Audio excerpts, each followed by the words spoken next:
یہ جو عقیدہ ہے نا، یہ عقیدہ اس طرح سے ہی بیان ہوتا ہے. اس کو دوسرے طریقے سے بیان کرنا، اس میں خلل ہے. اس میں اسماء و صفات کے باب پہ نا جو ہمارے قواعد ہیں ان پہ ضرب لگتی ہے.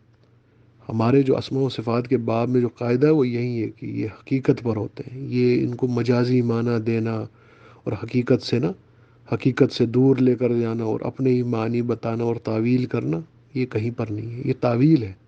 جو یہ کر رہے ہوتے ہیں نا، یہ تعویل ہے. اسلاف میں جو عبارتیں مشہور ہوئی ہے نا، علم کے ساتھ، قدرت کے ساتھ، یہ جو عبارتیں تھی اسلاف میں، یہ حصر کے معنی میں نہیں ہوتی تھی.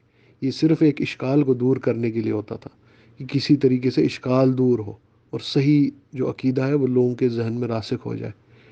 اور وہ کیا تھا؟ مطلب اشکال یہ تھا کہ اگر ہم یہ کہیں گے کہ اللہ ذاتی اعتبار سے ہر بندے کے ساتھ ہے، ٹھیک ہے، اپنے ہر بندوں کے ساتھ اس طرح اگر کہا جائے نا، تو پھر یہ ہوتا ہے کہ حلولی عقیدہ، وہ تصور یا عقیدہ وحدت الوجود کا تصور بننے لگ جاتا ہے، جو اس کو زائل کرنے کے لیے انہوں نے علم اور قدرت اور اس طرح کی اصطلاحات کا سہارا لیا تھا.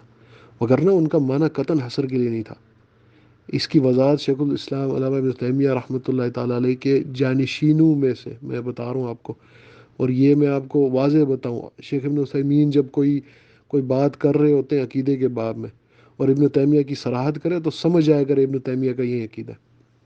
تو یہ شیخ الاسلام ابن تیمیہ کے جانشین ہیں شیخ ابن عثیمین. شیخ ابن عثیمین خود فرماتے ہیں اسلاف میں یہ چیز حصر کے اعتبار سے نہیں تھا.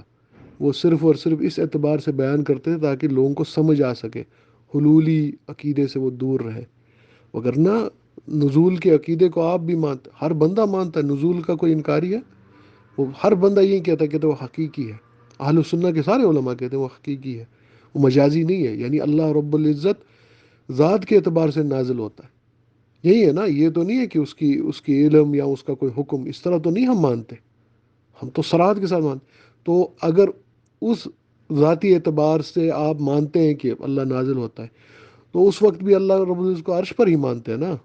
اسی طرح سے اللہ ہر جگہ پر ہے اور وہ بھی حقیقی ہے اور پھر بھی عرش پر ہے.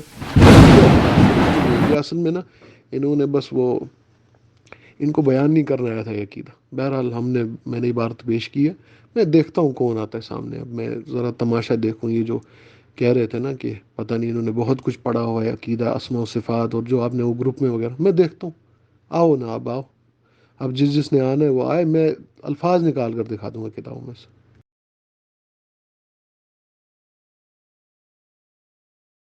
ومن زعم أن الله في كل مكان فقد كفر، لأنه مكذب لله ورسوله ومكذب لجماعة المسلمين. فالواجب على كل من يعتقد هذا الاعتقاد أن يتوب إلى الله، وأن يقلع من ذنبه العظيم، وأن يؤمن بأن الله سبحانه في العلو فوق العرش، فوق جميع الخلق جل وعلا.